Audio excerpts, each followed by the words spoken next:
Olá a todos vocês, estamos aqui reunidos para mais uma aula de Geografia.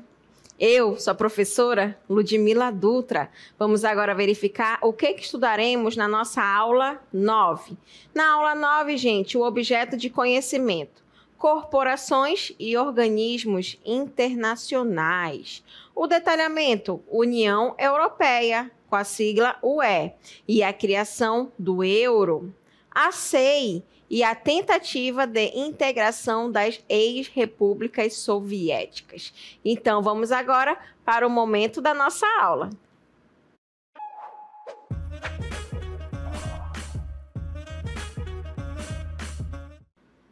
Nós estudaremos sobre o importante bloco que acaba surgindo com alguns países ali do continente europeu, analisando principalmente a sua parte econômica.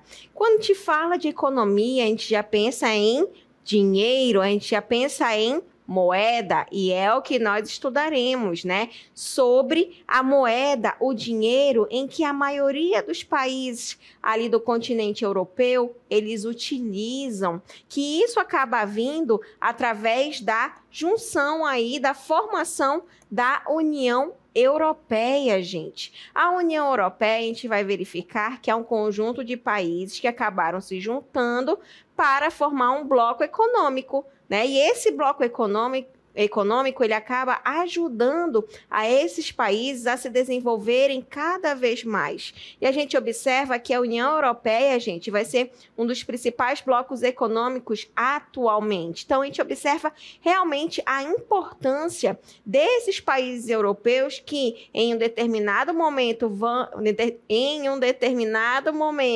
irão se juntar e analisar o que pode ser feito para melhorar a economia dos países. E, consequentemente, isso acaba ajudando também a sociedade, a população que ali mora, tá certo? Então, a gente vai estudar sobre a moeda, como é que a moeda, né, ela vai ajudar esses países a se desenvolverem também cada vez mais. Por quê? Com a criação da União Europeia, né, e também a criação do euro, que vai ser ali a moeda oficial da maioria dos países que fazem parte da União Europeia, vai acabar ajudando, né, e isso vai acabar repercutindo no mundo inteiro, porque vários países vão observar, analisar o desenvolvimento desses países europeus, onde as pessoas elas começam a ter uma melhor qualidade de vida, então eles começam a analisar aquela área, né, a parte econômica também. Então, na verdade, né, a moeda que a gente vai estudar, que vai ser o euro, vai acabar facilitando essa integração entre esses países, tá certo? Então, vamos lá verificar sobre a União Europeia e a criação do euro, gente. Olha só, em 1999, 12 países da União Europeia vão adotar uma única moeda, que vai ser o euro, tá certo? Então, o euro vai ser adotado por 12 países, e esses 12 países eles começam a se integrar, né, aí de forma mais conjunta, que acaba vindo aí através da União Europeia. E esses países incluíam a Alemanha, a França, a Itália, a Irlanda, Portugal, Finlândia, Áustria, Países Baixos, Luxemburgo, Bélgica, Espanha e a Grécia, tá certo, gente? Então, a gente vai analisar que esses países se juntando, né, eles começam a ter uma integração bem maior, porque eles vão estar adotando uma única moeda, um único dinheiro. Então, isso acabou facilitando a comunicação, principalmente quando tem ali o processo de pessoas viajando do seu país, por exemplo, da Alemanha para a Áustria, né, da Finlândia para a Grécia, de Luxemburgo para a Irlanda. Então, acaba facilitando com a utilização de uma única moeda. É como se te pegasse aqui na América do Sul o Brasil, a Argentina, o Paraguai, o Uruguai. Imaginem, vários países da América do Sul e utilizar somente uma única moeda. Não utilizar somente o real, que é a moeda oficial do nosso país, do Brasil. Então, a gente vai verificar que isso acabou realmente facilitando.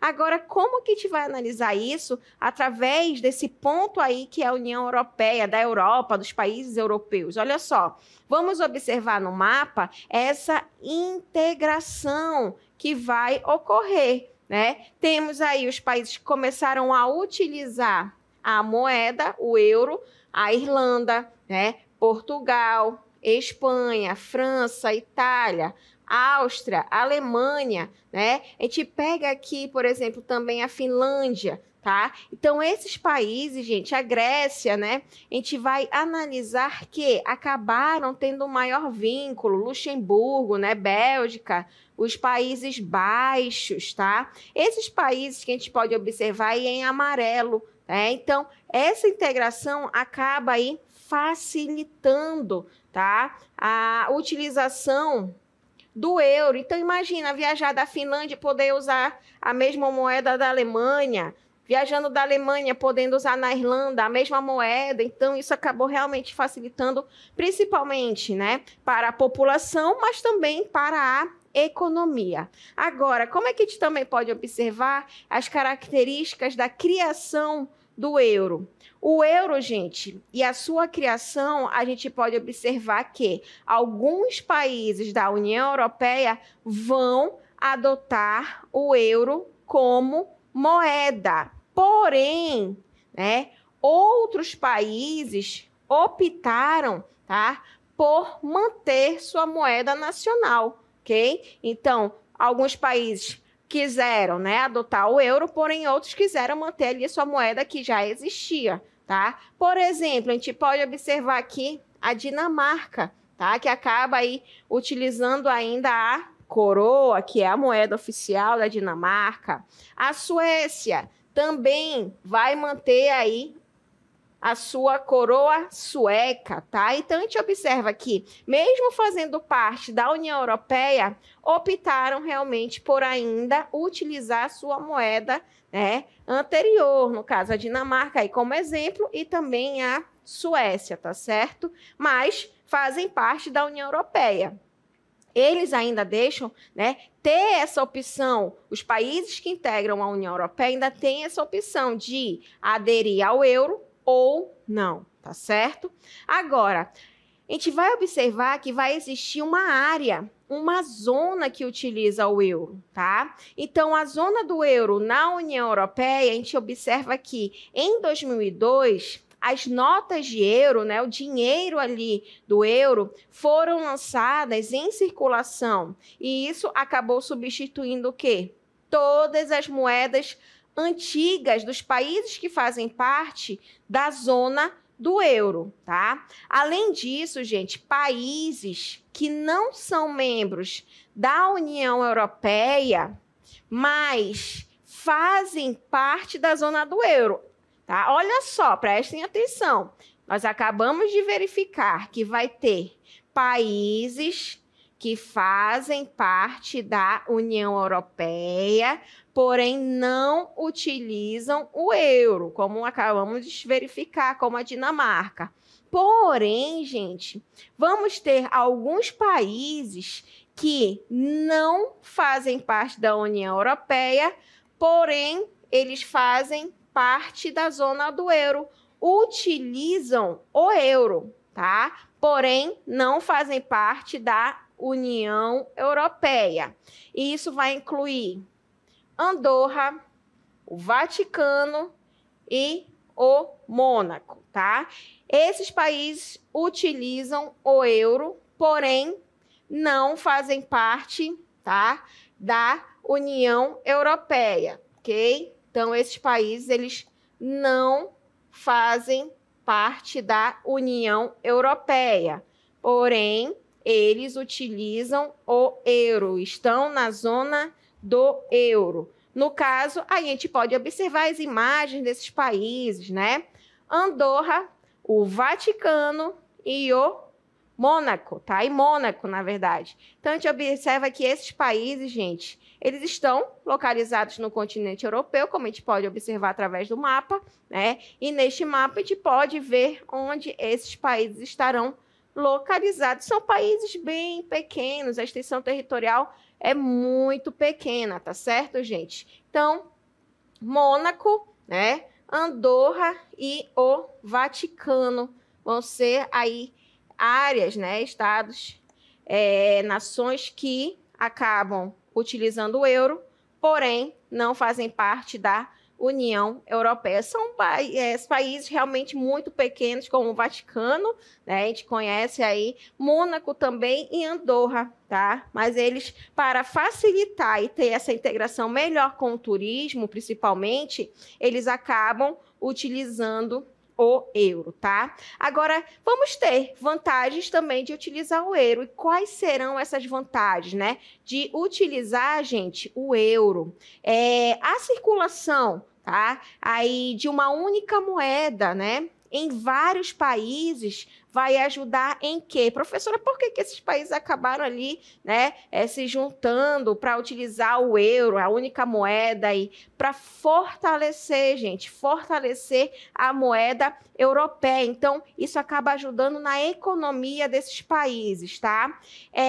Vamos comparar aí, né? Olha só, isso é a União Europeia. A União Europeia, gente, é formada por vários países europeus, tá? Diferente de um único país como os Estados Unidos da América. Diferente do Brasil, né? Que somente o Brasil. A União Europeia é esse conjunto de países da Europa. Porém, como eles acabaram tendo, né, essa integração aí de realmente querer juntar esses países para formar um único bloco, isso facilitou bastante a economia de vários países europeus que estavam em queda, e isso ajudou a reerguer esses países, tá? Então, a gente observa que isso acaba facilitando essa circulação de uma única moeda em vários países, e isso acabou o quê? Fortalecendo, né? Essa moeda única, que aí no caso da União Europeia, que vai ser o euro, tá? Em comparação, por exemplo, com o dólar americano, que é utilizado nos Estados Unidos da América, até mesmo o iene, né, que se utiliza ali no Japão. E além de ajudar na parte econômica, acaba facilitando o quê? O turismo, né, que é um dos grandes setores econômicos, setor que está ligado ao setor terciário, que acaba ajudando no desenvolvimento econômico desses países, tá certo? Então, vai ser aí essas vantagens de se utilizar o euro, principalmente aí nos países que fazem parte da União Europeia, mas até mesmo os que não fazem parte da União Europeia, mas estão nessa zona, tá certo? Agora, vamos ter diferentes moedas, né? E a taxa de câmbio, tá? Então, olha só, o valor dessa moeda vai refletir no quê? Na situação econômica de um país, né? E esses países que nós estamos estudando vai estar muito ligado aos países europeus. Então, a conversão da moeda de um país para a moeda de outro país vai fazer com que ocorra ali o surgimento de taxas de câmbio, tá? Por exemplo, o real, né? Se a gente for verificar aí o real, se a gente for analisar em relação ao dólar americano, se a gente for analisar em relação ao euro, o real, ele vai ter um valor que a gente tem que comprar tanto o dólar quanto o euro num valor mais elevado, tá? Então, vai existir essa taxa de câmbio com a utilização de diferentes moedas, e isso vai, né, fazer com que surjam valores de conversão, que é o que a gente vai analisar agora. Olha só, esses valores de conversão monetária em reais, olha só, a gente pode analisar aí através deste mapa, tá? Ó, pra gente, né, vamos pegar dois exemplos, o euro, que nós estamos estudando sobre ele, né? E o dólar. Olha só, se eu quiser viajar lá para a Europa, vou lá para Portugal, para a Espanha, para a Itália, vou fazer um tour, né? Um tour europeu. Eu vou ter que ter R$ 6,15, já estou falando no real, tá? Eu vou ter que ter R$ 6,15, ok? para ter o quê? 1 euro, tá certo? E isso foi dado aí, esses dados, gente, foi do dia 20 de março de 2025. Então, naquele período, se eu quisesse viajar e ter, né, aí euro, para mim, no mínimo eu teria que ter 1 euro, mas a gente sabe que não dá para viajar somente com 1 euro, né? Então, 1 euro vai equivaler ao quê? A R$ 6,15 naquele período. Pode ser aí que diferentes datas pode dar diferentes valores para a gente, tá bom? Isso em relação a esses países que utilizam o euro, tá certo? Se eu quiser levar 10 euros, aí eu já vou ter que multiplicar, né? Esses R$ 6,15, que vai se tornar aí R$ 61,50. Já outro exemplo que a gente pode observar para analisar esses valores de conversão, né, em real, se a gente quiser ir lá para os Estados Unidos da América, quanto que a gente vai ter que ter aí? Olha só, comparando, né, o dólar, gente. O dólar americano, se a gente quiser $1, a gente tem que ter o quê? R$ 5,66. Esses são os dados do dia 20 de março de 2025. Então, a gente pode observar, né? Para a gente viajar para esses países, tanto para os Estados Unidos da América, para os países que utilizam o euro, lá no continente europeu, né? A gente, no caso do euro, vai ter que ter R$ 6,15 para comprar 1 euro. E se a gente for para os Estados Unidos, a gente vai ter que ter R$ 5,66 para comprar $1, tá certo? Então, a gente pode verificar que essas conversões, né, de valores acabam influenciando bastante. E isso acaba fazendo com que o valor econômico, né, a parte da economia desses países, eles acabem se elevando bastante, tá certo? Então, a gente estuda também a importância aí da União Europeia com a utilização do euro. Um outro bloco econômico também que a gente vai estudar, gente, vai ser a Comunidade dos Estados Independentes, a CEI, que ela é caracterizada por ter esta bandeira, tá? Agora, quais são as características da CEI? É o que nós iremos estudar agora, tá certo, gente? CEI, né, essa sigla CEI, significa o quê? Comunidade dos Estados Independentes. Vamos relembrar o período aí da Segunda Guerra Mundial, né, onde, com o fim da Segunda Guerra Mundial, tinha o mesmo lado, no mesmo período da Segunda Guerra Mundial, estavam os Estados Unidos, né, e a União Soviética. Esses dois países eram potências mundiais. Com o fim da Segunda Guerra Mundial, eles não vão se entender muito bem, não. Então, o que é que eles vão fazer? Um vai para um lado e outro vai para o outro. E é aí que nasce o mundo bipolar. Capitalismo e socialismo. Isso é só para vocês relembrarem, tá? Então, vai chegar um período, né, que vamos ter aí o fim do mundo bipolar, com o fim da Guerra Fria. E esses países, né, de um lado estava o capitalismo com os Estados Unidos da América, de outro estava o socialismo com a União Soviética.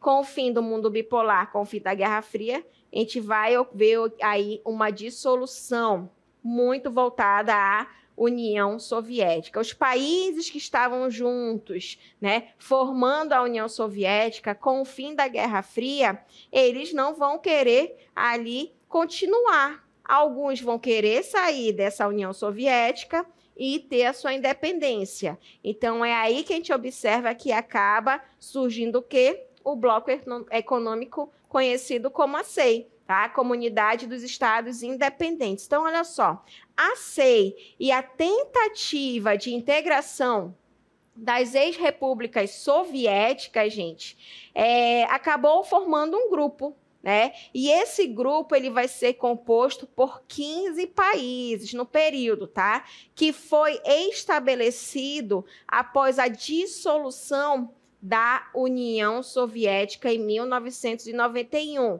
Lembra lá do fim da Guerra Fria? Pois é, vai ocorrer essa dissolução da União Soviética, não sendo mais conhecido como União Soviética. Então, os países eles começam a ter a sua independência, voltando, né, aí a integrar individualmente, tá? Porém, eles vão fazer o quê?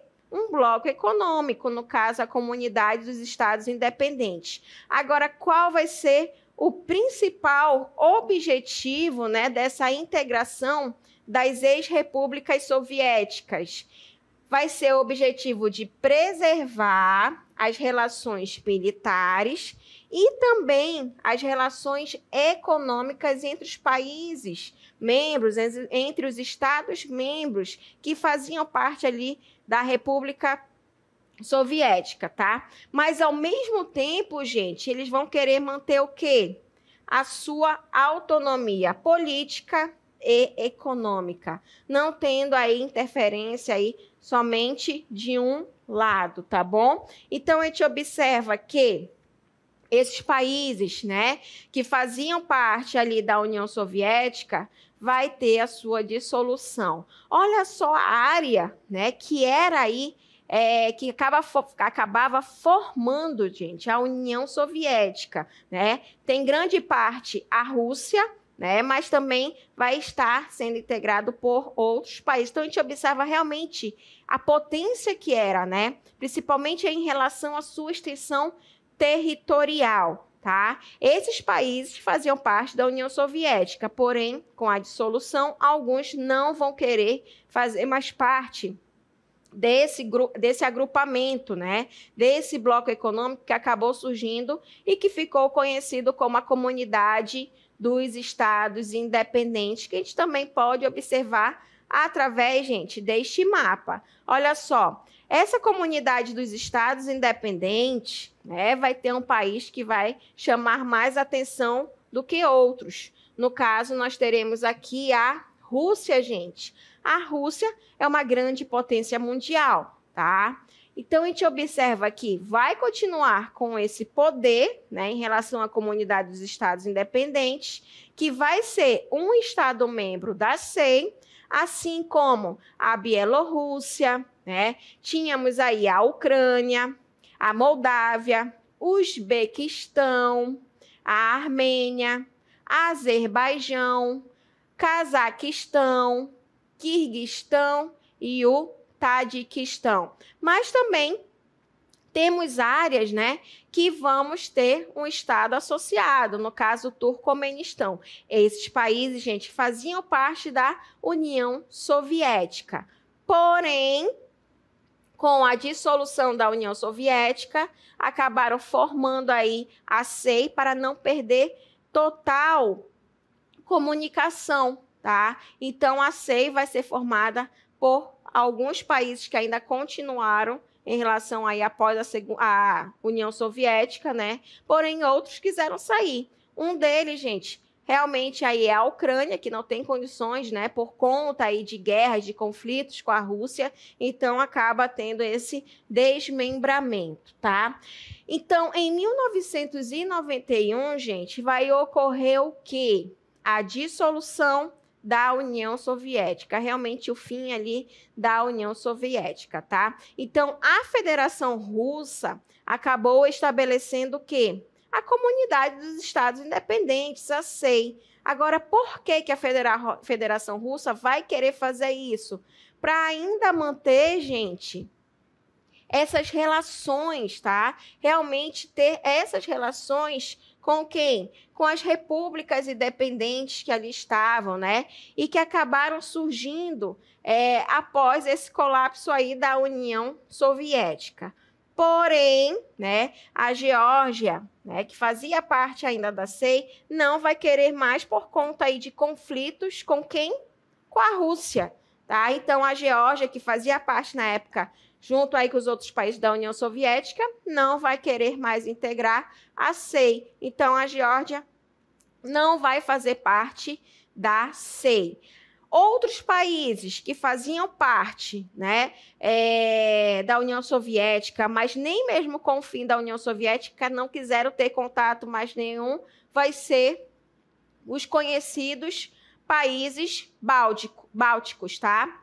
No caso, vamos ter 3 países que são considerados países bálticos: a Estônia, a Letônia e a Lituânia, tá? Optaram aí por não aderir à comunidade dos estados independentes. E, em vez disso, vão querer o quê? Se integrar à União Europeia. Então, imagina ali, né, esses países que estavam juntos após a dissolução da União Soviética não quererem fazer mais parte e estar ligado realmente aos países europeus, tá? Então, a gente observa que realmente aí acaba surgindo certos conflitos, né? Ali algumas situações entre esses países. A gente vai também verificar, né, que a gente observa que vai ter ali o desenvolvimento desses países, tá? E a gente analisa também que esses países que fazem parte da comunidade dos estados independentes vão estar divididos entre dois continentes. Alguns estarão no continente europeu e outros estarão no continente asiático. Então, onde vai estar localizada a CEI? Gente, vamos ter países, né, que vão estar aí na Europa, né? Por exemplo, o oeste da Rússia, a Armênia, o Azerbaijão, a Bielorrússia, a Moldávia e a Ucrânia, tá? Vão estar na parte europeia. Porém, lembre-se da Ucrânia, não vai fazer mais parte da CEI, né? Por conta de conflitos. Já os países da Ásia, a maior parte da Rússia, olha só, a Rússia, professora, a Rússia então está em dois continentes, sim, a Rússia vai ter a sua parte europeia e também vai ter a sua parte asiática. Lembrando, gente, que a Rússia é o maior país em extensão territorial. Ela é tem essa extensão bem grande aí, de leste a oeste, de oeste para leste, né? E aí a gente observa. Então, os países que fazem parte da CEI, que estão no continente asiático, vai ter a maior parte da Rússia, Cazaquistão, Quirguistão, Tadiquistão, Turcomenistão e Uzbequistão. Tá certo? Então, a gente pode analisar aí essas características desses países que acaba aí se juntando para melhorar cada vez mais a sua economia. Nós vamos ver um vídeo agora em que vai mostrar para a gente essas características, né, de onde está aí cada localização. Vamos ver agora, olha só. Olha só, gente, aí nós temos a localização dos países que vão fazer parte da comunidade dos estados independentes. Os países da Europa, um lado a Rússia, a Ucrânia, também teremos aí a formação com a Moldávia, a Bielorrússia, né, e também o Azerbaijão, assim como a parte da Armênia.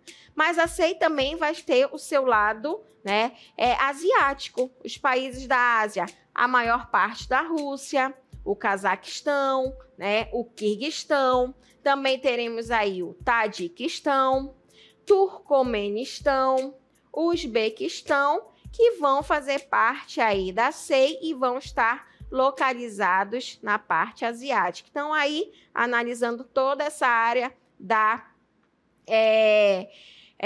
CEI, né, no caso, tanto na parte europeia quanto na parte asiática. Então, a gente observa aqui, em relação à extensão territorial, em relação a esse bloco econômico, acaba, né, tendo aí várias características que acabam ajudando nesse processo, tanto da parte política, quanto da parte militar e da parte econômica, tá certo, gente? E assim, a gente verifica a importância, né, de estudar ali sobre a União Europeia, vinculado muito, né, à utilização de uma moeda única, no caso o euro, ali da maioria dos países que fazem parte da União Europeia, até mesmo países que não fazem parte da União Europeia, mas utilizam o euro, estão na zona do euro, né? E assim também as características da CEI, né, analisando aí a importância desses países de se juntarem, principalmente com o fim ali da União Soviética, tá certo, gente? E assim a gente finaliza esse momento da nossa aula.